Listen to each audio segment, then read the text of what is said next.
ești de frumoasă viață, la a doua tinereață, trăiesc viața cum îmi place și dușmanii n-au ce-mi face.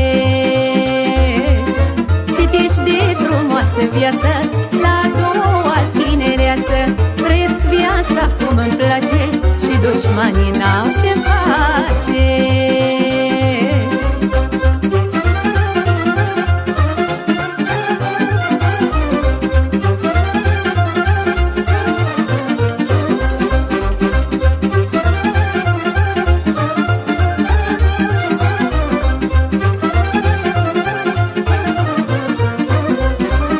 Cu dușmani în preajma mea și prieteni doar câțiva, mă. Am știut să trec prin toate, să las tot răul în spate.